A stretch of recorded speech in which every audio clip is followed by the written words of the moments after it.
সুধী দর্শকবৃন্দ, আশা করি প্রত্যেকেই ভালো রয়েছো। যারা পলিটেকনিকের ফার্স্ট ইয়ারে ভর্তি হবে তাদের নতুন আপ টু ডেট নিয়ে হাজির হয়ে গেছি। তোমাদের কবে থেকে আসন বরাদ্দ শুরু হবে বা কলেজে গিয়ে তোমরা সঠিকভাবে সিট অ্যালটমেন্টের বিভিন্ন কলেজে ভর্তি হতে পারবে সেই ব্যাপারে বিস্তারিতভাবে এই ভিডিওটি তোমাদের সামনে উপস্থাপন করছি। সম্পূর্ণ ভিডিওটি সম্পূর্ণ জ্ঞান লাভের জন্য দেখবে। যদি কোনো মতামত থেকে থাকে কমেন্ট সেকশনে জানাতে ভুলবে না, অবশ্যই বন্ধুদেরকে শেয়ার করে জানিয়ে দিতে ভুলবে না।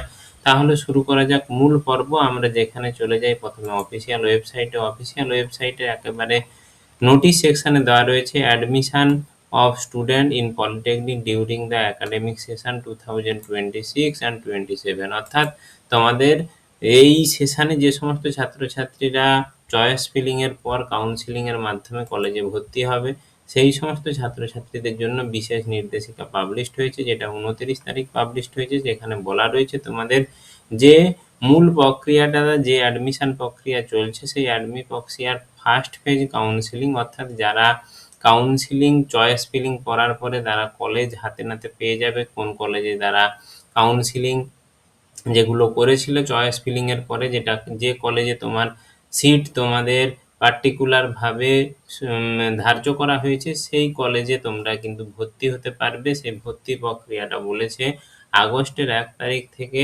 4 আগস্ট বা আগস্টের 4 তারিখ পর্যন্ত, কিন্তু 1 তারিখ থেকে 4 তারিখের মধ্যে সমস্ত ছাত্রদের ফার্স্ট ফেজ কাউন্সিলিং এর অ্যাডমিশন কলেজে করতে হবে। এবং যে কলেজগুলো গভর্নমেন্ট এবং গভর্নমেন্ট স্পন্সর্ড কলেজগুলোর ক্ষেত্রে বলেছে ভেরিফিকেশন ডেস্ক তৈরি করতে হবে। সেই ভেরিফিকেশন ডেস্কে তোমাদের যত কাগজপত্র রয়েছে, যেসব অরিজিনাল কাগজপত্র যেগুলো ভর্তির সময় প্রয়োজন সেগুলো এবং ফিজিক্যালি ভেরিফিকেশন সেই জিনিসগুলো দেখে নিতে হবে। এবং বলেছে ম্যানেজমেন্ট কোটাতে যে সমস্ত ছাত্রছাত্রীরা অ্যাডমিশন হয়েছে তাদের ম্যানেজমেন্ট কোটার সিট অনুযায়ী অফিসিয়াল ওয়েবসাইট থেকে দেখে নিয়ে তাদের সঠিকভাবে ভর্তি করার ব্যাপারে বলা রয়েছে। তাহলে তোমরা আশা করি বুঝতে পারলে যে তোমাদের ভর্তি প্রক্রিয়া বা কাউন্সিলিং কলেজে ভর্তি হওয়ার প্রক্রিয়া কিন্তু 1 তারিখ থেকে 4 তারিখের মধ্যে শুরু হয়ে যাচ্ছে। আশা করি তোমাদের কিন্তু ভিডিওটি ভালো লেগেছে। আজকে এইখান পর্যন্তই, আবার একটি নতুন ভিডিও নিয়ে আবার হাজির হব পরবর্তী সময়ে। আজকের জন্য ধন্যবাদ, নমস্কার।